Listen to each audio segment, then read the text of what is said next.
대통령실 얘기를 하면서 오늘 방송은 한번 정리를 해보면 네네. 어떨텐데요.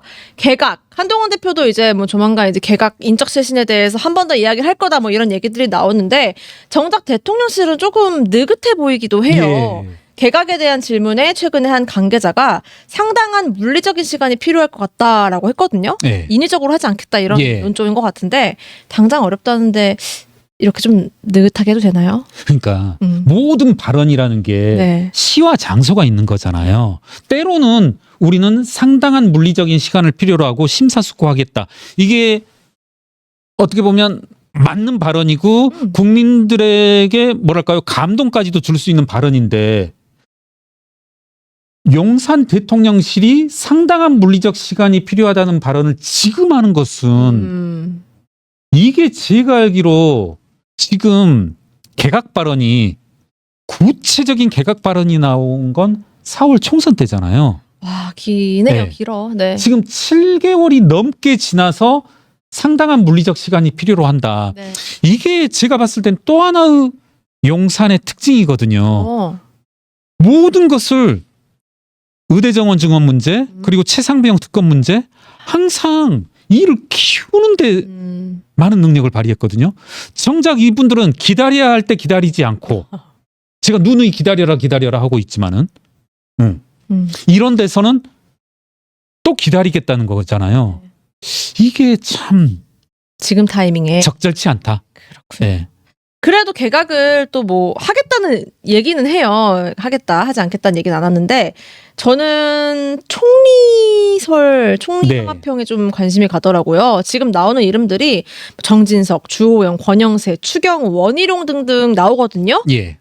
면면이 어떠신 것 같아요? 적격인 인물 보여요? 저는 그래요. 그러니까 사석에서 몇 번 얘기를 했던 기억이 나는데 네. 무슨 말을 하냐면 뭐 저도 이제 시민단체 소속이었고 소위 말하는 국민의힘 계열 정당을 뭐 싫어하면 싫어한다는 사람이었었는데 가끔 제가 무슨 표현을 했냐면 박근혜 정부든 이명박 정부든 가끔 놀랄 때가 있다. 정말 이거 인정하고 싶지 않은 인선이 있을 때가 있다. 정말 사람 괜찮은 사람이고 뭐랄까요? 만약에 뭐 예를 들어 문재인 정부에서 노무현 정부에서 그런 사람을 뽑았다라면 칭찬해주고 싶은 사람이 네. 있는데 야 그럴 땐 박수도 못 치겠더라 이런 말을 몇 번 한 적이 있거든요. 네. 근데 저는 솔직히 지금 하마평에 오르시는 분들 중에서 박수 치고 싶은 사람? 적어도 지금은 누구라도 조금 중립적이라면 지켜보고 싶고 또 칭찬해주고 싶은 사람들 그런 사람들이 없고 여권 주변에서도 그래요. 사실은 뭐 이건 여권 주변에서 하는 말입니다. 아까 말했던 그 술자리에서도 비슷한 말이 나왔었는데 네. 요즘 나오는 사람들 회전문 인사 아니냐. 여권 사람들이 회전문 인사를 말하고 있거든요. 네.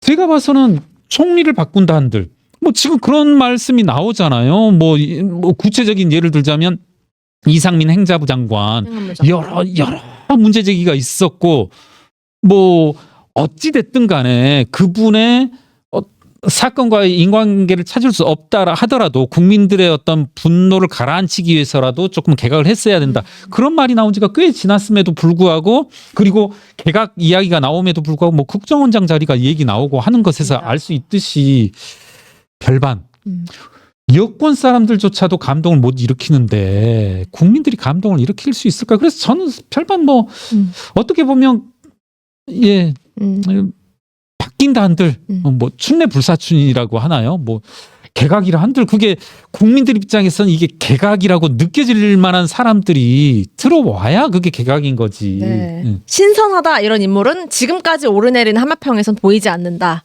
예, 저는 그렇습니다. 예. 마무리하기 전에 한 가지만 더 볼게요. 사실 이거 또 작지 않은 문제인데 사도광산 소식 일본에서 있었어요.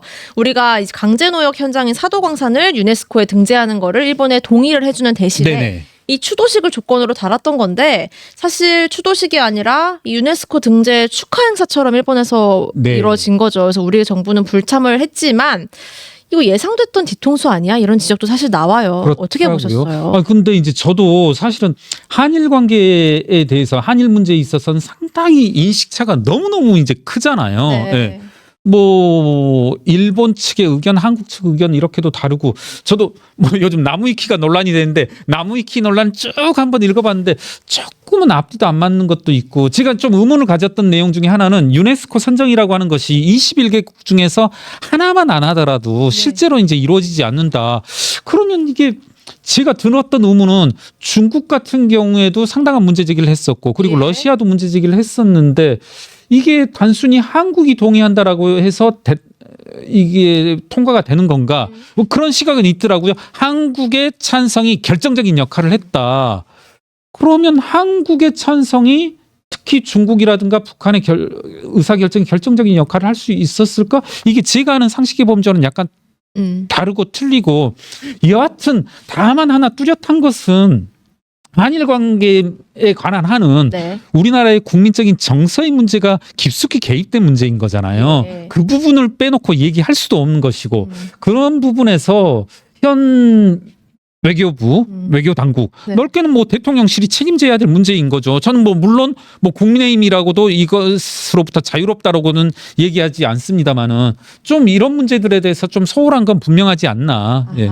우리의 과거사 문제에 대해서는 국민의힘에서도 어쨌든 일본 측의 정부가 적극적으로 이 부분에 대해서는 항의해야 된다 이렇게 논평을 했다고 하더라고요. 그래서 이 부분도 사실 참 민심이 예민한 부분이고 늘 정부의 지지율을 깎아먹는 부분이긴 하잖아요. 그렇습니다. 잘 해결될지 또 이를 더 키울지 지켜보면서 다음에 좀 더 다뤄보도록 하겠고요. 오늘 정말 역대급으로 이슈가 많고 많았는데 방송 직전까지 판결 자료, 설명 자료 보시면서 분노하시느라 고생 많으셨고요. 또 계속 다룰 테니까요. 다음 주에도 비슷한 얘기들 더 신선하게 새롭게 할 테니 많이 찾아와 주시면 감사하겠습니다. 인사드릴까요, 교사님? 예, 다음 주에 뵙겠습니다. 네, 감사합니다.